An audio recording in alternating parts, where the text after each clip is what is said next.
Hello, welcome back to LFC Down Under. I'm your host, Jeremy Walker, and today Marco DePaoli joins me from his channel, Football for the Fans. So go check that channel out too. And we're previewing the Liverpool against Arsenal match at Anfield on the weekend. Marco, how are you feeling for this big game? Jeremy, I'm very excited, and for us here in Australia, in our Sydney time, the game's at 5 a.m. I mean, yes, it's on a weekday for us. I think it's on Monday, so 3 days away now. But 5 a.m. is a pretty decent time. It's much better than the 3 a.m. games that we have to get up for sometimes, or Europa League games on a Friday morning at 2:45 a.m. So it's a lot better being at 5 a.m. I'm really excited. I think it's going to be a big game. It's a battle of who wears red the best in the Premier League. The Scousers versus the Gunners. I think it's going to be a fantastic game. The two teams that are playing, they've already played this season. What are we talking about? We've already seen them play, and what a game it was. So look, I'm really excited. I know you are too, and thank you by the way for having me on this channel. I really appreciate it. And I think you're doing fantastic work, and I'm excited and honoured to be a part of it. So thank you.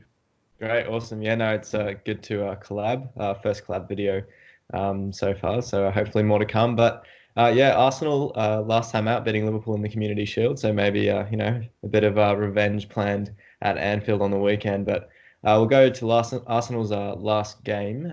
They played Leicester in the League Cup. How'd they play in that game? Well, let's be honest. Arteta came out midweek and he talked about how he wanted to take each competition seriously.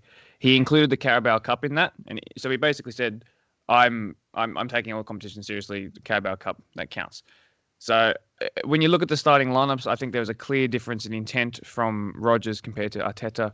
Rodgers named players like Daniel Amati as his right back, who, look, 5 years ago was a fantastic prospect and made some fantastic runs at his previous club, but he's been running in the reserves for a while. I mean, he played Wes Morgan, which partnered Christian Fuchs, 3 years ago, 4 years ago when they, 5 years ago actually when they won the league. I mean, this was Yeah. four, sorry, when they won the league. I mean, that was fantastic. I mean, Fuchs at centre back, that's unheard of. It was an entirely new Leicester lineup. I think Madison, who hit the post in the first half, was one of the was the key cog for Leicester. But Arsenal, whose first half performance wasn't as good as their second half performance, they played a much better team. You're looking at they played the 72 million pound Nicola Pepe.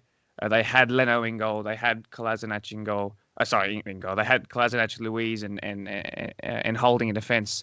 Saka and Maitland-Niles flanked them as well as the wing backs. It was a much more familiar lineup for Arsenal compared to that of Leicester. I think Rodgers is not going to prioritise that, especially with Europa League football coming in for Leicester as well. It's going to be a difficult.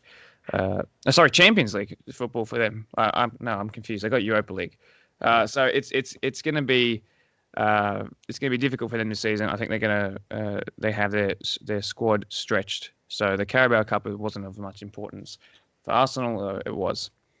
Yeah, no, I think that this season, especially with the Carabao Cup, going straight to penalties if it's a draw at the end of full time, so no extra time, and there's not going to be that second leg in the semi-finals either. So I think that's also, a big thing for coaches. We know, especially Jurgen Klopp with the sports science side of things. He doesn't like the players, playing too many minutes and stuff like that. So I think you'll find a few clubs this season taking the Carabao Cup a bit more seriously. Even the likes of Everton, who Carlo Ancelotti will want to get his first trophy Absolutely. belt with all his new signings there as well. But yeah, Arsenal we've seen, I guess, sort of shore up in defence in recent months under Arteta, and obviously signing Gabriel as well. How do you think they've been going defensively, and with Gabriel signing there too? Oh, look, Arsenal's defense has improved under Arteta, and it's improved. I think there's been three patches to Arsenal's defense in the last season and a half, and that's been when it was very, very poor under Unai Emery. I think it was then there was the start of the Arteta period, which is like it was still poor, and then he went from the 4-2-3-1 to a three to the three at the back slash five at the back, and things changed. And you started to see results against big clubs. There was the win over your club. There was the win over Man City. There was the win over Chelsea. The latter two coming in, obviously the FA Cup semi and final respectively.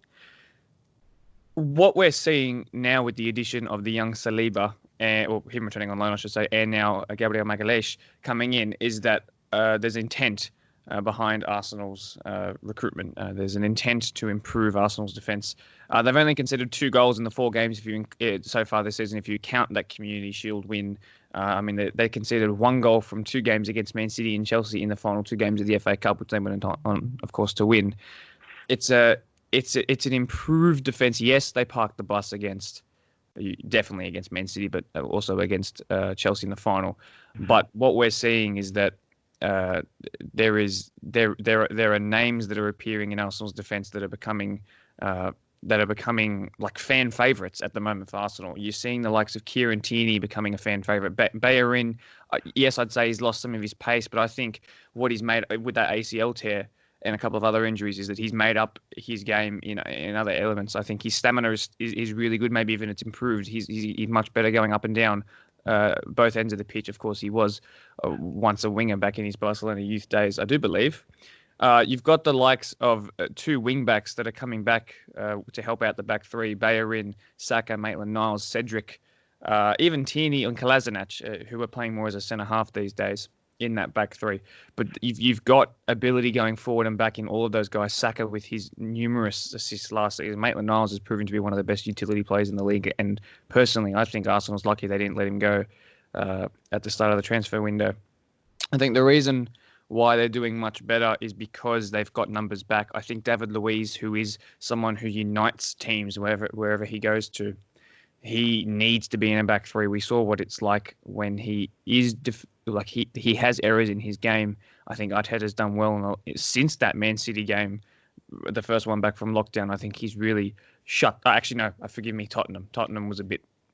Well, I don't think it was necessarily his fault. I think it was Kolasinac's fault. But there's been evidence that Arteta's been working with this back 3 long enough now that the players aren't making mistakes at the back, and that's why Arsenal have been so solid.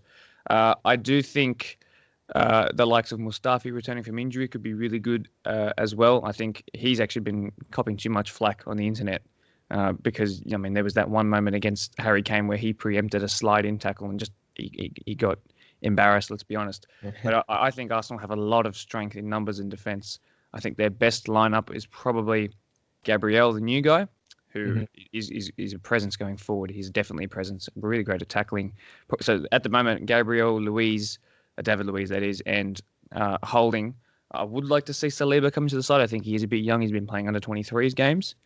But again, I think if you want to include Tierney when he's back from injury, I would say Tierney moving in over Holding is probably their best lineup. So Gabriel coming in, he's been good going forward. He's an Arteta kind of player, plays that Arteta ball, can pass, very, very good defending. He's young and he's quick, and he's going to fit right into the Premier League as we've already seen so far. Great, perfect. I guess with Arsenal's the players they have at the moment. I guess Arteta's best options is sort of to play in that sort of counter-attacking style of football, especially when you have the likes of Aubameyang on the left with his pace, and then Lacazette, even as a number 9, his understanding defensively of the game, working and pressing in sort of like your Firmino role in a way, sort of allows Aubameyang to, I guess, cheat a bit, if that makes sense, up front. I get that. Not work as hard defensively and exploit the pace, exploit the spaces in behind of teams' defenses. And I guess Liverpool with their high pressing fullbacks in Trent Alexander-Arnold and Andy Robertson, that could be something to look at for Aubameyang, especially on the weekend. But I guess, do you want to move on to combined 11, or did you have something to say about? Well, I just wanted to ask you, because I don't want to leave your opinions out of this, of course. I don't leave a lot of... I try to not leave too much of mine on my channel when it comes to live streams, but that's why I bring people in. But if I was to ask you, we noticed that Fabinho played in partnering Van Dijk at the weekend. Yeah. What's your opinion on that? I think that Fabinho played an absolutely incredible game, last week out against Chelsea. Obviously, Chelsea were down to 10 men at halftime as well, but still it was a massive test for him against Timo Werner, who we know has a lot of pace up front, and Chelsea looked to play on the counter attack against us. And Fabinho stood up to the challenge perfectly, and is putting in great tackles, winning headers in the air as well. So I wasn't, his defensive reading of the game is perfectly sound. We know he's a defensive midfielder, so he has those defensive qualities all about him. So and he showed decent pace as well. I didn't even know he was that quick, to be honest, chasing after Werner. So it was a great game from him, and people were complaining about Liverpool not having a fourth choice centre half coming into the season. Obviously, Gomez and Matip were injured for the trip to Chelsea, so. But Fabinho slotted in very nicely. Again, one game. You can't read all too much into it, but he stood up to the challenge very well, and I think that's something that we could see against Arsenal come the weekend. Although Joe Gomez is back in training, but I'm not sure if he'll start the game just yet. But yeah, again, passing range as well from Fabinho at the back is an important thing, and playing alongside Virgil van Dijk, anyone's gonna have a sort of comfortable game there. So yeah, that's my take on the Fabinho situation at the moment. Awesome. Well, do you want to move on to a combined 11 and talk about some other stuff later? Because I'm sure people are going to be really interested, and probably don't even want to wait to the end for that one. To be honest, that's probably the highlight. Yeah, let's do it. So should we get you to say your combined 11 first, or do you want to go through positionally? I'd love to go through positionally and just debate through every player. I reckon it gives a All right, chance for people to write down their own as well and let us know in the comments. Yeah, Yeah, exactly. start with your goalkeeper if you want. Yeah. Before we start, just to say, yeah, people comment below and stuff as well. Your combined 11s and some controversial opinions would be great to discuss in later videos as Absolutely. well. I'll be watching your channel as the views come in and replying to people and talking to people. It's what I love doing. That's why I created a YouTube channel. It's just to talk to people about football. So Yeah, let's do it. perfect. All right, goalkeeper. Obviously, I've gone with Allison. I'd have to agree. Yeah. Okay. I think there's any really real talking point on that one. Would you Yeah. say? Yeah, I mean, if you were to say anything, you'd say he's one of the best goalkeepers in the world. Leno is great, but I just think Allison, quite literally, for every aspect of a goalkeeper, does everything just that bit better. Sometimes even much better, particularly distribution, I'd say. Yeah. Allison for me, Allison for you, perfect. Yeah. All right. Right back then. Oh, Right back. did you go for three at the back or four at the back? How are I you? I just went with the four best. I went with the best goalkeeper, the four best defenders, the three best midfielders, the three best attackers. Okay. I'm not going to class the likes of Aubameyang or Salah as midfielders like Fantasy Premier League does. But in terms of where they play on the weekend, I just picked the best in each position. Like I could have four fullbacks in, but I'll try and stick to as best as possible. But yeah, just pick my best players. All right. No trouble there. Yeah. Right back. Trent Alexander-Arnold for me. Yep. I don't. People are saying he's like one of the best young fullbacks in the world. I think he's one of the best fullbacks in the world, period, if not the best at the moment. So, who have you gone for? I went with Trent as well. I mean, Arsenal's options are Bellerin or Maitland-Niles or even Cedric, which I think Mhm. the reason why I started off answering the first question you asked me with Arteta wants to win every competition is because there is competition in every position at Arsenal. I mean, the fact that they sold Emiliano Martinez was quite surprising because he was. I mean, he's great, but it's about time he played. I mean, it's been 11 years. It's about time he got some first team football. I think he'll play for the next 10 years, to be honest, because I think he's just got that drive, that mentality now. But I look, Bellerin, maybe he's faster than Trent. Maybe he has the same level of, maybe the same tackling ability. But I think in terms of what Trent brings to a game, Mhm. it's we're talking different levels here. Yeah. No, exactly. Yeah. And yeah, your next. Do you want to name your next defender then as well? I can name my next defender. So my right centre back, not that it matters. I've actually got it's split here, and I just want to hear what you have to say. I had Tierney because I have another centre back next to him who is unquestionable for me. But I had Tierney because I think Tierney at the moment he's starting. He will play over Gomez because Gomez has been injured. He will play over Matip because Matip doesn't play as much.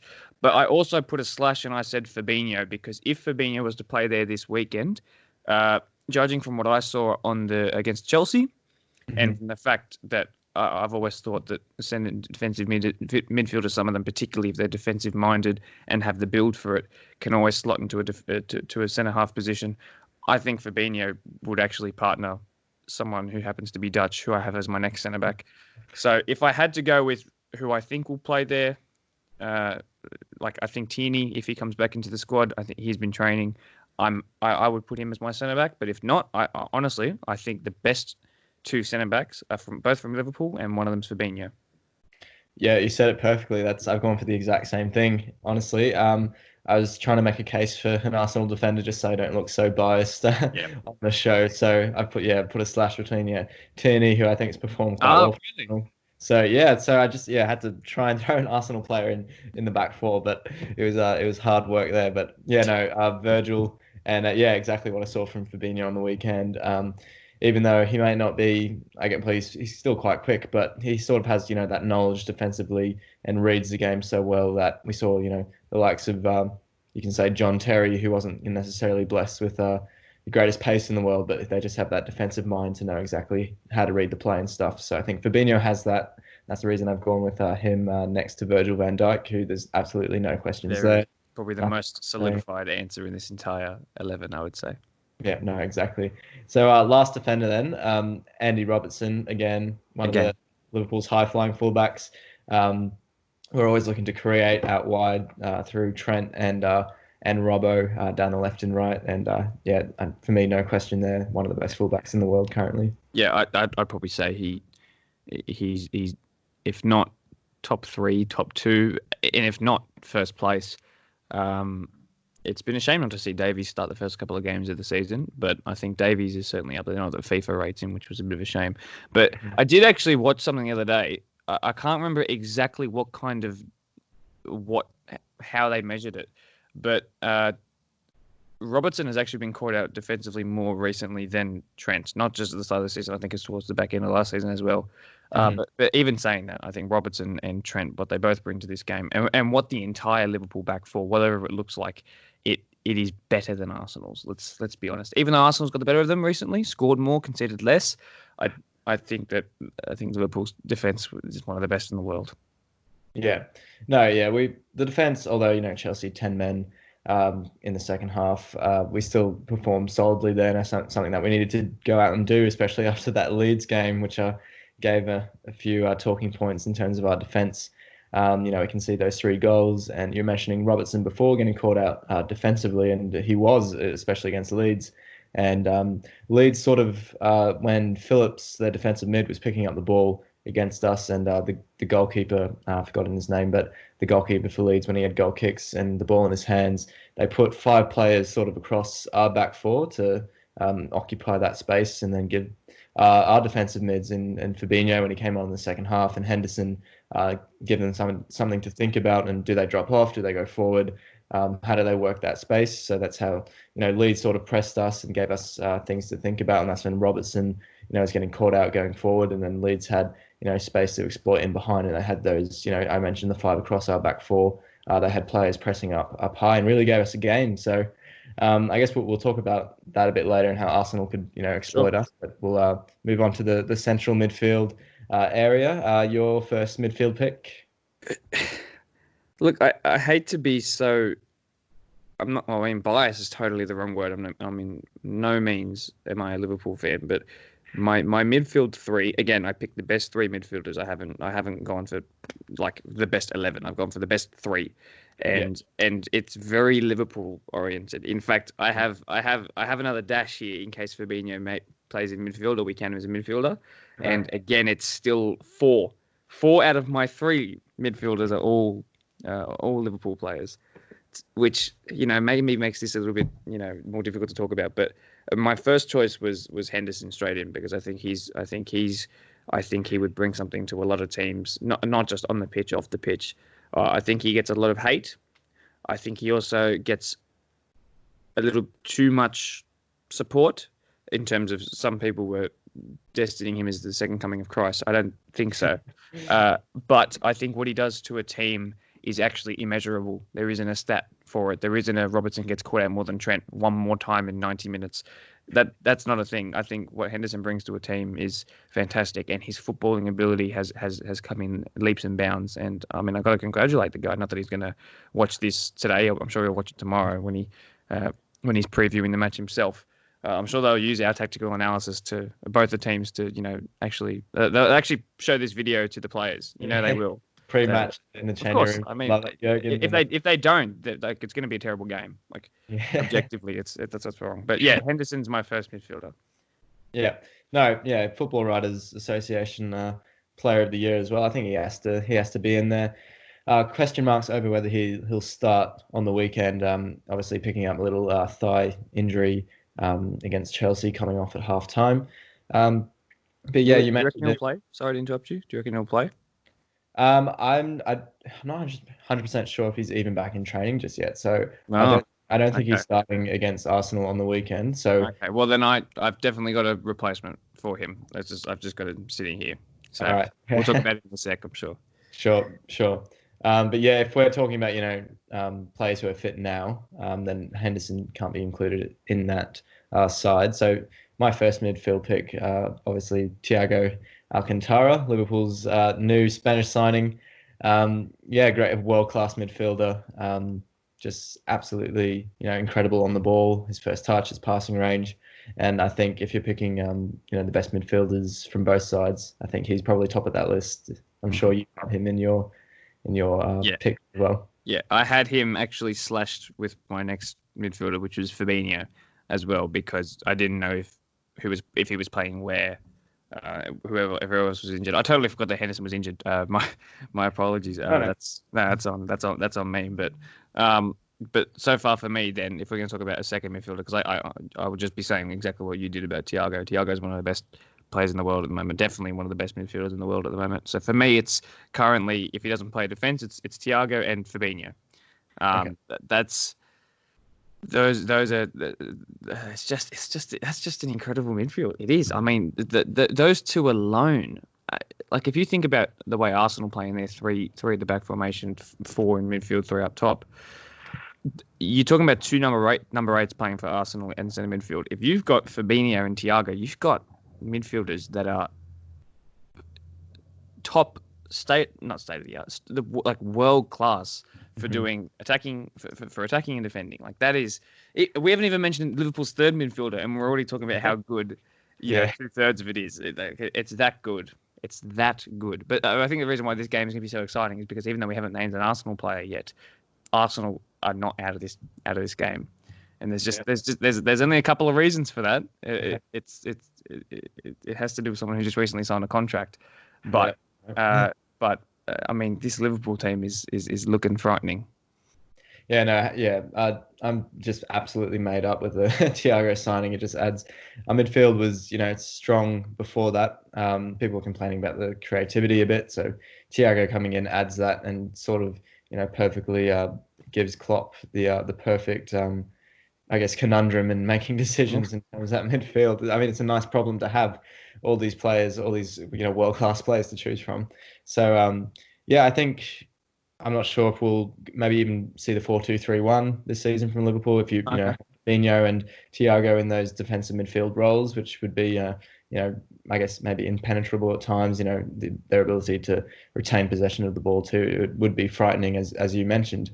My third midfielder, it was a tough pick just because at the moment Naby Keita is playing very well and Gini Wijnaldum is still at the top level too. So.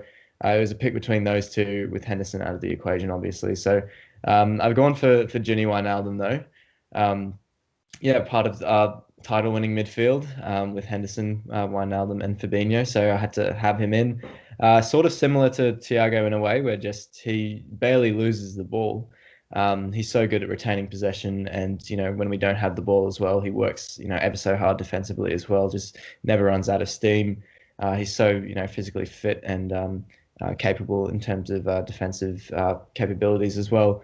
So I had to include him in the side. He's not as attacking in terms of creativity as Thiago. So people were saying Thiago would take his spot eventually, but I don't think that's necessarily the case. Especially if you have Fabinho, who may be playing a lot at centre half this season as well. So that's my third midfield pick. Did you have Wijnaldum in as well, or? I did. I had Genie in my midfield. I did make special mention of Xhaka being Arsenal's being the midfielder who's most likely to get into this combined 11. Yeah. I think Xhaka, not necessarily since his blow up in front of 60,000 Arsenal fans at the Emirates when he got subbed off that one time against Crystal Palace Yeah. and had a fit. But I think since probably under Arteta, he has become maybe the second most important Arsenal player, most consistent, plays every single important game, and every single Premier League game, doesn't miss a minute. Like he brings something to this Arsenal team: a passing range, a calmness on the ball, a solidity that people don't talk about enough. I think this is a sort of he's being utilised similar to the way he was back at Borussia Mönchengladbach. And what he's doing is bringing a lot to the Arsenal team. He's been pivotal in games where Arsenal have won. He's been pivotal in the biggest games Arsenal have won, for example, towards the latter end of the FA Cup. However, Gini Wijnaldum, just as you said, I mean, his progression as a footballer from this young starlet back in his native country, and now 4 goals at Newcastle in that one game. Like, the world took attention to him, and then Newcastle got dropped, and Klopp did something fantastic. And there's been a couple of videos made and posted by Tifo Football, who I've already talked about them, but I'll name them now because we may as well. Like, he's great friends with Klopp, and what Klopp has done by befriending him like this and just trusting in him and giving him the ability to play the way that utilizes him best. He's fantastic. We're talking best midfielders in the Premier League. Like, that's how good this Liverpool midfield 3/4 like is. And Wijnaldum is just as significant to that as anybody else. Yeah, no, perfectly said. Obviously signing Wijnaldum from relegated Newcastle at the time. There are a few question marks over the signing. But again, like sort of the Robertson signing, signed him from relegated Hull. Klopp turns these players into superstars, and it's, magnificent job by Klopp. We just know how good he is at managing those types of players.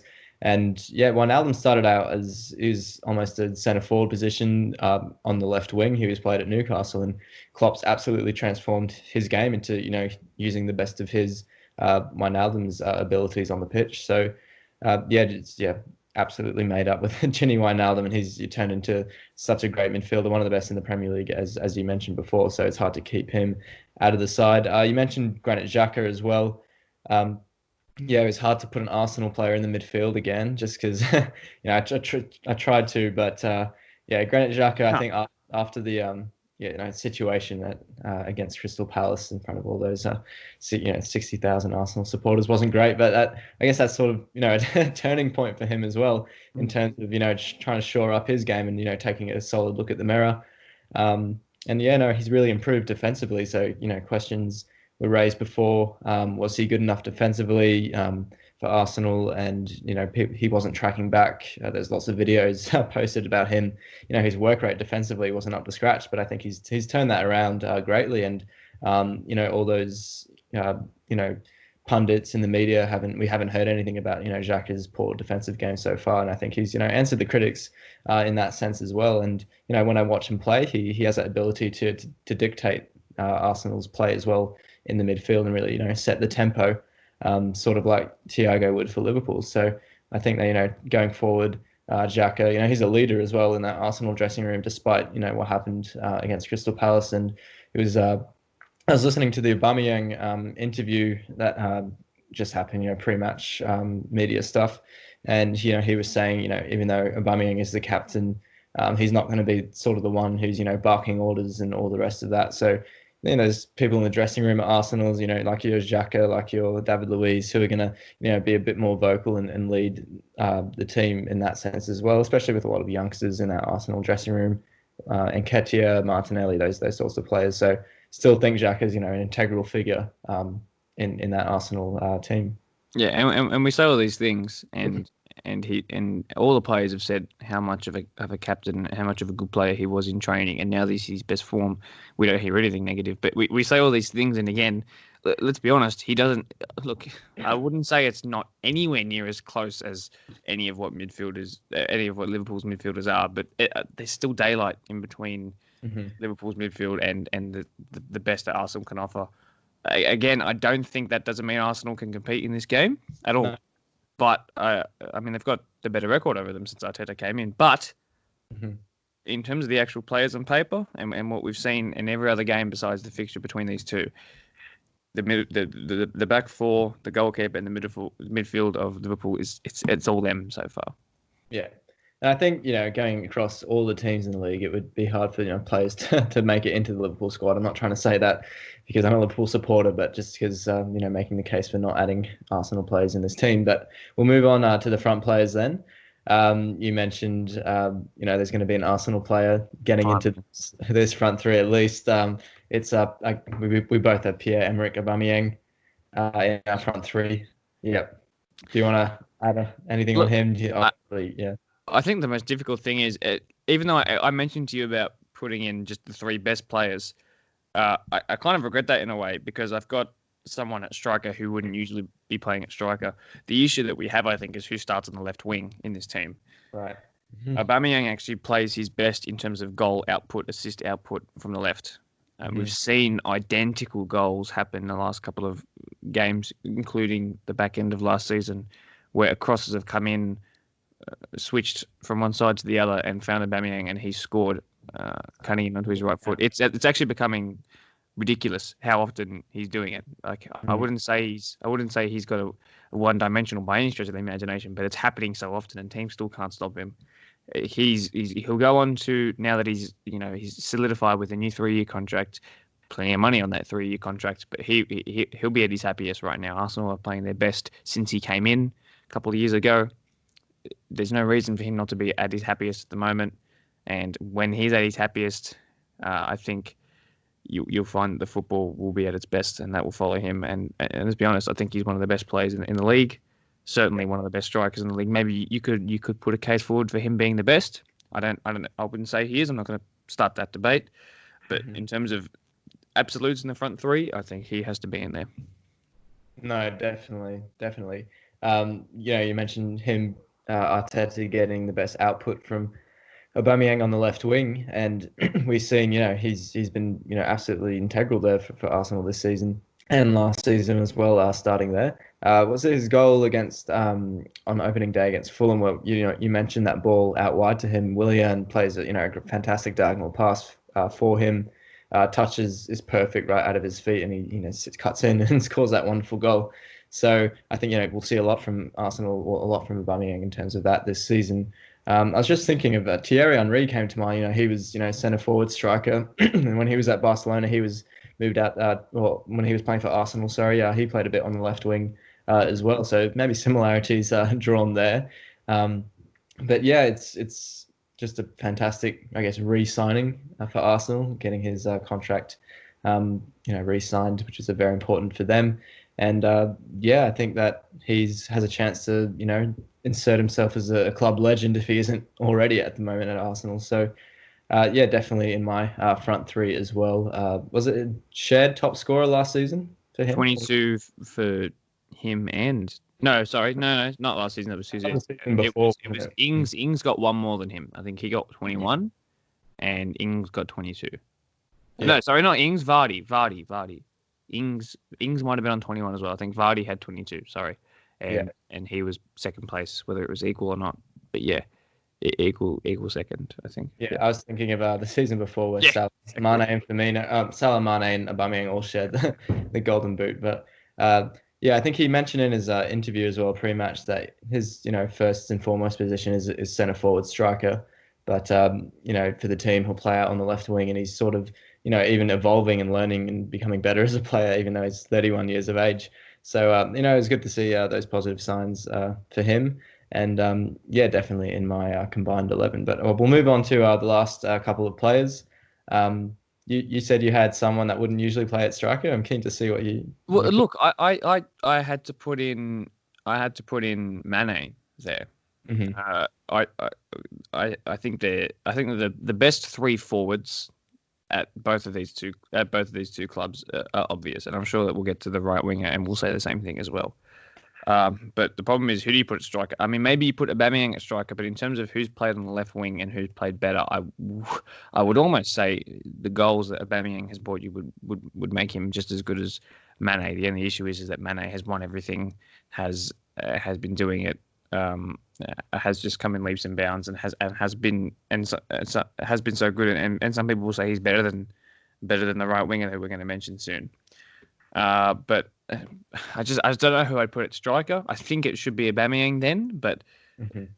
if we're looking at best 11, I mean, yeah, I don't know. It's hard. So maybe I can swap around those two and put Aubameyang at striker. I probably should, but I don't know. Who would you start at left wing? Who would you start at striker? Well, we're saying about like right now, and how players are performing at the moment. But I guess traditionally, you'd go for Aubameyang at striker, Mane on the left. We have seen Mane play that centre forward role before as well, especially when he's at Southampton under Ronald Koeman too.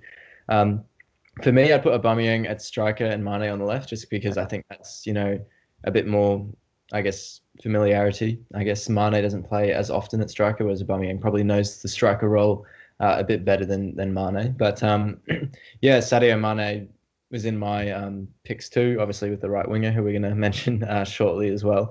But yeah, Mane on the absolute peak of his game at the moment, and we've seen for the last 18 months performing at the top level, even getting better. He's been much more composed in front of goal recently too. Added that to his game as well.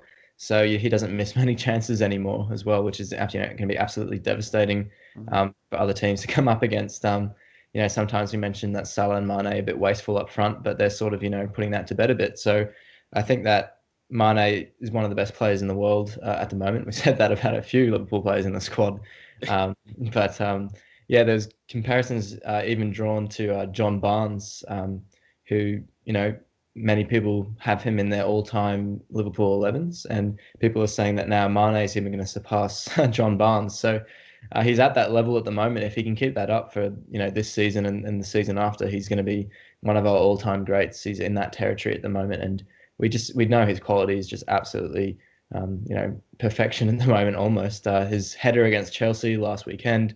People were talking about the 1-2 of Salah and Firmino and the build-up play in terms of that, but people didn't really mention the finish. It was still a technically very hard header to put that in the opposite corner of the net as well. So even though he's great finishing with his feet, he can finish with his head as well. He's very good in the air too. Gets a lot of flight on his jumps as well, much like Cristiano Ronaldo, who also, I think just last week, Mane with his 2 goals equaled Ronaldo's goals in the same amount. Or no, sorry, he played the same amount of games as Ronaldo. I think it's 196 games, but he scored 2 more goals than Ronaldo. Obviously, Ronaldo was younger at the time, so we can't really make comparisons with that, but still a hard feat to achieve of the great. And at the same time, Mane was also at Southampton for a time, where he was nowhere. If you're talking about under Klopp versus if you probably compare goal ratio from Mane under Klopp to Ronaldo in his entire time, I think there's daylight there. Mm-hmm. So I mean, I think Mane would look like twice the player. But again, we're talking about Ronaldo when he wasn't a out and out goal scorer. That's it. That sort of thing. But no, I think he's a very underrated header of the ball is Sadio Mane. I've seen some really decent things from him, and I think his game has actually improved even in the last in the last couple of games since he established himself as a world class player. So I think it's a blessing to have him in your team. I think he brings he's the kind of person who's never going to ruffle feathers at a club. I think he's just the perfect player to have, and you guys are lucky to have him for sure.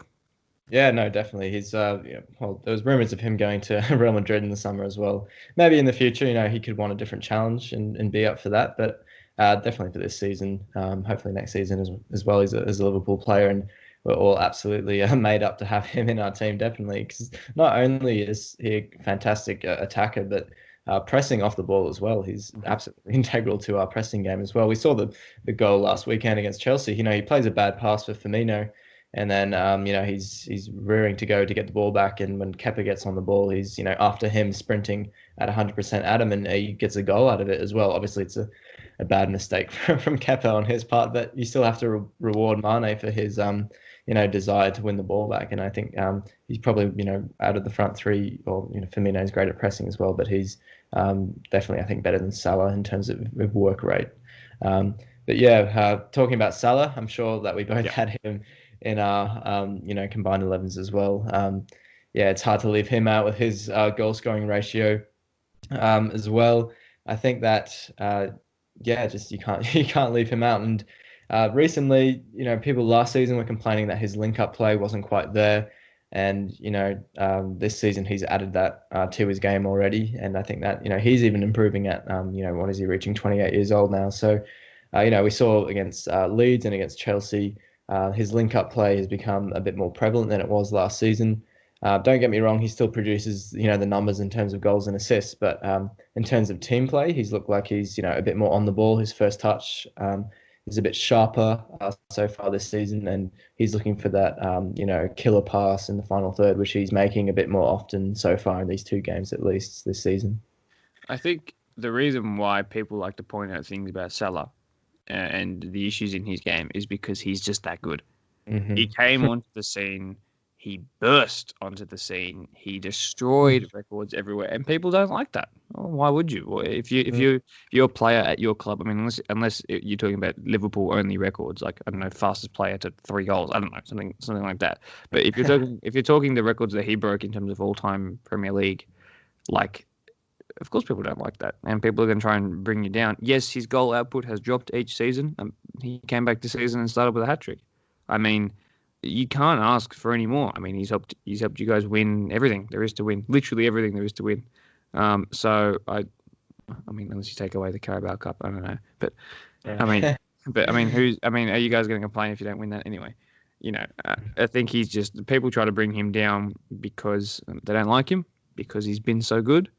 And I just.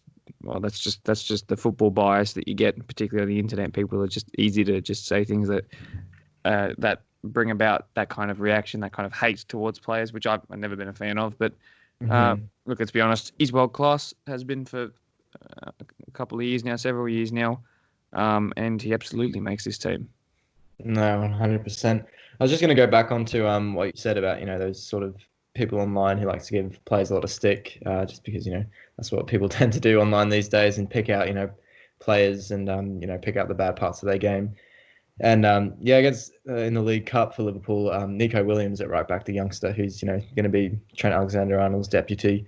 He didn't play too well. He didn't necessarily have a really bad game, but for I think he's a 19-year-old, people were giving him unnecessary stick that even Liverpool own supporters. Each club has silly supporters that are going to say things about their own players, and I'm just thinking why is that even necessary? You win the game 7-2, and if there's mistakes you're going to make in a game, that's going to be a game to do it when you're that dominant. So I think Liverpool right now, I don't want to seem so biased, but talking about the bad parts of our game, you're picking tiny details that we need to work on, and I guess that's just a testament to how good we are right now.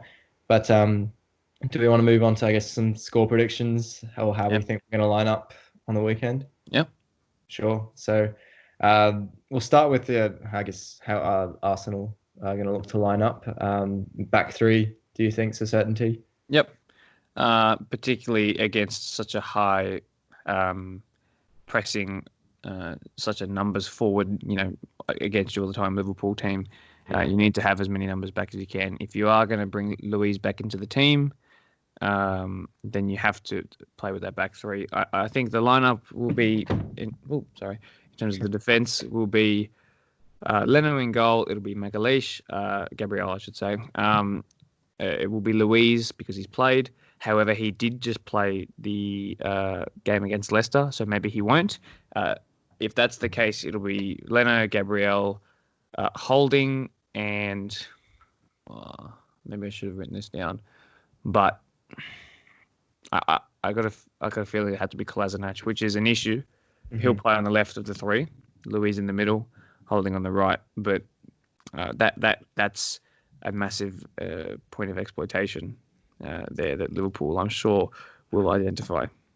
Yeah, no, I'm sure that Arsenal will look to sit back coming to Anfield. We've seen it in the last few big games for Arsenal. They've been sitting in their low blocks with the back three, and I think that's going to be the best opportunity for them to try and get something from the game, especially on the counter attack with Aubameyang up front as well. So yeah, in terms of the way Liverpool will line up, I think the back four names itself. Besides that one centre back position, we don't know if Joe Gomez will be fit for the game. He is back in training, of course, but in terms of being ready for the weekend match fitness, not 100% sure. Fabinho could well start at centre back. We mentioned his game already there. So, and in midfield, Thiago could get the nod in Klopp's pre-match presser. He sort of said he has a chance of starting with a big wide smile. Those are famous Klopp teeth. So hopefully we will see him again. I'm sure Liverpool supporters would love to see him playing another Premier League game. So I think that he will start. Then you've got Gini Wijnaldum, who could play alongside Thiago. Those two sitting with each other, and then maybe play Keita on a bit forward, especially if Arsenal they're going to come to Anfield and sit back a bit. I think we'll need the likes of Naby Keita, who picks up the ball, likes to dribble at defenders and take people on. So to unlock Arsenal's defence, who have held a great shape in recent months, I think that we'll utilise all those creative midfield players in your Naby Keitas and Thiago. So I think they'll start, and then the front three obviously names itself. So Mane, Firmino, and Salah across the front. So yeah, that's how I think we'll line up. So I'll get your score prediction now, or did you have something to? Well, I'll just go back to Arsenal's line for a sec because I only mentioned the defense. The midfield, Saka and Maitland-Niles already played. A lot of those guys got the game off against. Got to play got to miss out on training this morning. However, I would back Maitland-Niles to play on the left or Saka on the left to Bellerin on the right. If not, we've seen Bellerin play on the left and Cedric, the Portuguese former Southampton right back, right wing back, play. However, I haven't seen him so far this season, which is concerning for Arsenal fans, I guess. In that case, I would think that the midfield four would be, I'd still say Saka or Maitland-Niles on the left, Ceballos and Xhaka, not in that order. Xhaka tends to line up on the left, and then on the right will be Bellerin. Up top, Aubameyang. I think Nketiah scored, but I don't think he's going to play. Lacazette, and on the right, I think is probably the biggest point of question.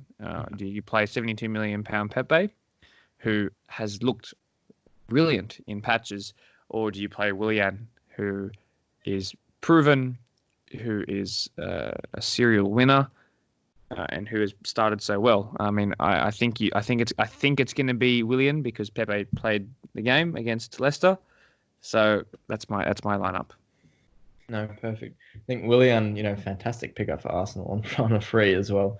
Yeah, there's talks of Liverpool being interested as well, but obviously Arsenal getting him. So, yeah, I guess do you want to go score predictions then? How do you think Arsenal? Do you think they can get something from the game? See, it's so hard to say everything that we've just said about the combined lineups and how good Liverpool are compared to Arsenal. But the fact of the matter is that their head-to-head record tells a different story. Yeah. I wouldn't say that Liverpool have played their best against Arsenal. However, I mean, in the 2-1 win when Trent almost scored in the last couple of minutes and Martinez made that great save, of course, he's now at Aston Villa.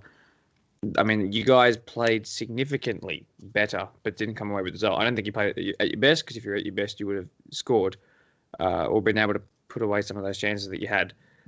But there is still a difference in class between these two teams. It should be Liverpool to win. Mm-hmm. Arsenal can win because they've proven they can. And Arsenal's defense is looking really tight. But I do think Liverpool will win. I think there'll be goals from both teams, because I think Aubameyang will come to his best in this game. I would say it would look like a 2 or a 3-1 game in Liverpool's favour. And if Arsenal were to win this game, I think it would be a 1-0. I think they'd have to keep. If Arsenal were to win, they have to keep a clean sheet. I mean, you're at Anfield, yes, without your fans, but if Arsenal were to win, they have to keep a clean sheet. I don't think there's any way sort of around that. But otherwise, I think it'll be Liverpool 2 or 3-1. Probably 2-1. Okay. Yeah, I was gonna go for a similar result as well. 2-1, 3-1. I think Arsenal will score. Just because we've been a bit frail at the back at the moment. So We mentioned both defenses are sort of, looking to shore up. Like Liverpool have performed, a bit better defensively against Chelsea. Arsenal have been much better defensively in recent times. But I think it was in the last 16 games, there's been 72 goals between when Liverpool play Arsenal. So, traditionally it's a goal fest. So hopefully we get something, entertaining like that on the weekend with Liverpool winning, of course. But yeah, no, I think there's going to be goals in this game, and Liverpool will edge it 2-1, or maybe put that one towards the back end of the game if Arsenal need to go a bit more attacking to grab an equaliser. Then we'll score a third, something like that. Yeah. So how are they going to win? Where are they going to exploit Arsenal?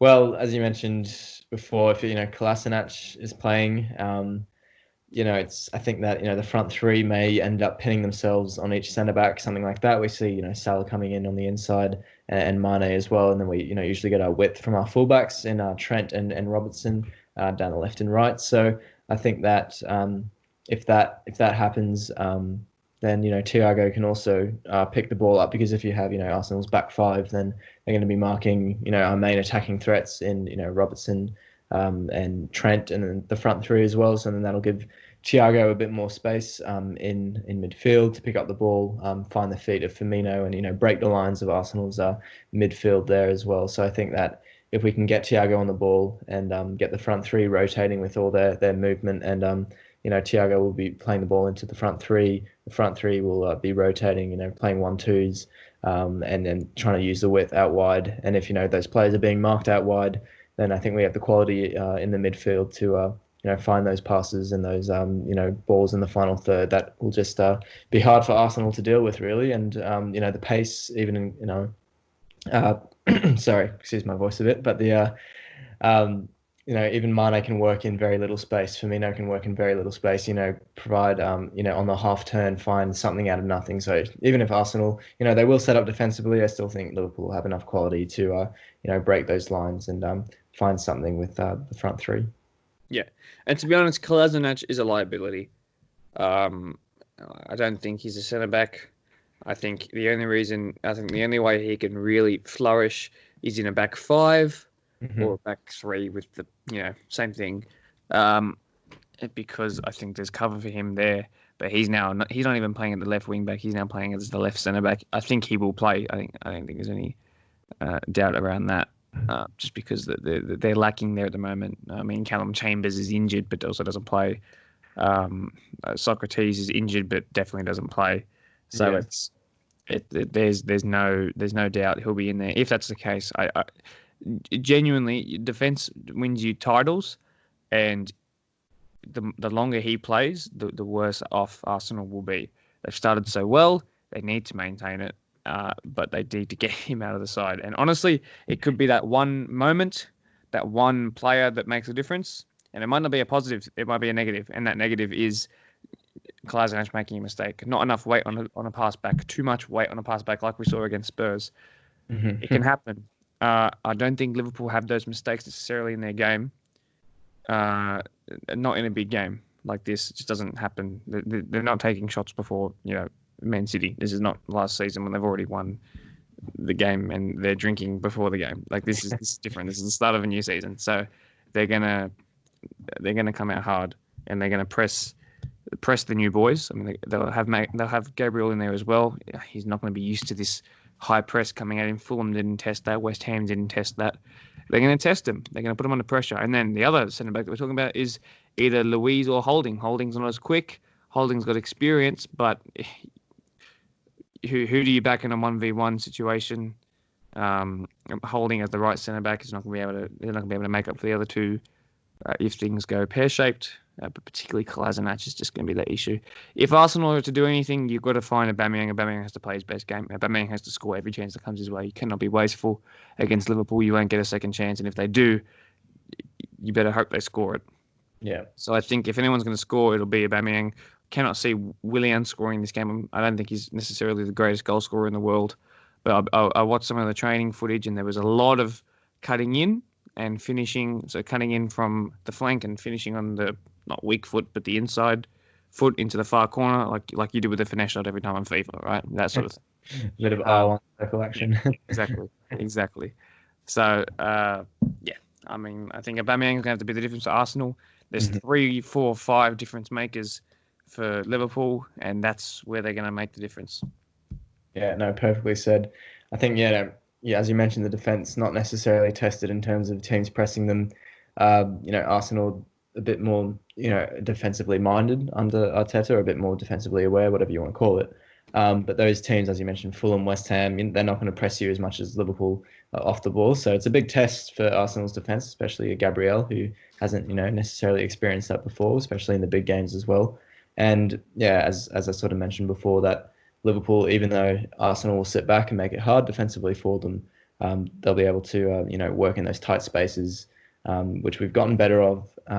We've gotten better at over the last few seasons when teams come to Anfield just to sit back and defend. So I think Arsenal will have a bit of trouble with our our attack in that sense. But yeah, it'll be a good game to watch, and looking forward to it on the weekend. Yeah, yeah, me too. Me Perfect. too. Did you want to go through any Liverpool Arsenal memories, favorite memories quickly before we head off? 3 all, 4 all, 5 all. Fantastic goals by former players. Mesut Ozil free kicks. Rest in peace wherever he is at the moment. Isn't he I on love, holiday still in Turkey? I heard. I love that guy. Look, he was training there this morning. What he actually came in with the French boys. So, Saliba, Guendouzi, Aubameyang, who was born there, and Lacazette. So he walked in with them. Didn't say anything. Didn't smile. Look, personally, I love the guy. He's a 5-time German Player of the Year, one of the best and insane records that we're He talking. could Even get a combined 11. Sorry, just to interrupt you, but if he was, playing at the top of his game, or if we were just selecting the best players, overall in terms of their whole careers, Özil could he'd be, probably get in that midfield. yeah, I mean, for me, he'd be. If you looked at just Real Madrid, he'd be starting. I mean, Yeah. even Thiago, I mean, he's his stiffest competition, but Mesut Ozil in his prime was his best. I mean, he's 31 now. He's just had a kid. He's just got married. Apparently, he came to preseason overweight, not ready. When you've got 1 year left on a $350,000 contract, Yeah, one pound year. contract, I mean, there's motivation to be lost. But anyway, back to memories. The 5 almost recently. I actually wrote down. I tried to commentate that game and on my channel, and something went wrong with my stream that day, so I couldn't. And it's a shame because I missed out on calling 10 goals and then penalties. So, and what was there? There was 2 long shots. One Yeah. by Willock, one by Ox, which was just insane because he was a former player. Yeah. Was it Uh, Willock? yep, Willock. Yep, Willock. Yeah. yep, which was great. That That happened was to 4 Oxes. Then there was Mesut Ozil's incredible assist. Yeah. And also then Origi. I don't know. I'm actually not sure how Belgians pronounce that. But and then his equalizer. It was just Oh. just an incredible game. That's my memories. Are yours any different? Well, yeah, similarly, especially recent times, the 5-5, obviously that was incredibly exciting.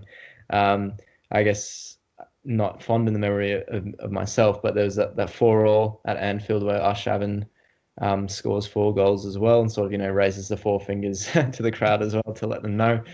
So there's that. And then obviously the 5-1s recently too, under Brendan Rodgers, when it was 4 goals before the 20-minute mark at Anfield. So that was, a great moment as well. And then the one where Bobby Firmino gets his hat-trick as well, who hopefully gets a goal on the weekend. He has a decent scoring record against Arsenal. So Does, fortunately or unfortunately, if you're which side of the red you're choosing. So yeah.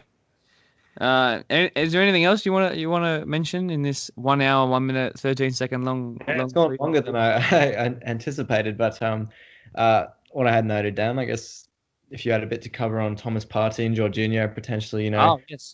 adding to that Arsenal midfield. There's one name that we're forgetting there, and that's Houssem Aouar or Hassam Aouar. I think he is Arsenal's number 1 choice. I think he's Arteta's number 1 choice, who's of course just been moved into first team manager and not just head coach role at Arsenal. So he's going to be more involved with these things, supposedly, but I'm not sure how good the source is. Leon have lowered their asking price of £60 million to 40 to 45 because of Coco. And they just need the finances. Yeah. So, in case your channel ever gets massive, I don't want to have because apparently saying it just mucks up your chances of being put on anyone's featured page. So I don't want to say it anyway. So that's what Coco's done. So they lowered their price. I think he's a jack of all trades. I think he's great. I think he's a bit better at everything than Ceballos, and Ceballos is a good player in himself. So that's not to take anything away from the Spaniard. Next in line is Thomas Partey, a little bit older, but he's definitely more defensive minded. He's probably a better Xhaka. It depends who they want. I think Xhaka's more assured in the team than Ceballos. And their third option is Jorginho, who, I mean, I don't want to see him in Arsenal. I don't think Arsenal fans want to see him at Arsenal. I looked at the responses on Arsenal Fan TV questioning if they wanted him, and all of the comments, no, no, no, please no, God no. So I'm not sure how likely that is. I need to check where the sources came from there, but I think first and foremost is Lyon's Aouar. And supposedly they're getting closer. Supposedly personal terms have been agreed, but I won't know till it's signed on the dotted line and I see him holding up a jersey. Okay. Yep, fair enough. Yeah, I guess Jorginho as well, maybe, he's a bit too sideways in terms of his passing. That's what a lot of people have been complaining about him. But Aouar would be a fantastic addition to the squad, and Arteta, looking to sign all those young players and integrate them into the squad. The future's looking bright for Arsenal, it must be said at the moment. And it's good to see some Arsenal supporters, getting some happiness into their life at the moment. So that's probably the nicest thing a non-Arsenal supporter has said about Arsenal ever. So it's similar with Everton as well. I mean, I guess it's good watching, other teams suffer sometimes, but then again, just to have a chat about, football and, how teams are improving and stuff is also good as well. So, yeah, it'll be a cracking game. Hopefully, come Tuesday morning, I think it is for us, 5 a.m. So bright and early, but not the worst time in terms of kickoff that Australians experience. So not too much to complain about. But thanks, Marco, for joining me on this one, and hopefully it's the first of many match build-ups that we do together. So sure thing, yeah. and I'm happy to have you on my channel anytime. If you want to come and do a live commentary, I'm sure. It's fun. I'm not sure exactly where you live. I don't think it's. I know it's in Sydney area, but getting over here to this coveted ground where there's 143 whole subscribers. Yeah, look, we'll see. But one day we'll definitely catch up and talk about football at university or something like that. Sure. 100%. I'll just quickly before we go, like, comment, subscribe if you've made it this far already. Thank you very much. And I'll link to Marco's channel, Football for the Fans, in the description below. So go subscribe to him as well. And thanks everyone for watching. We'll catch you in the next video. Thanks for having me.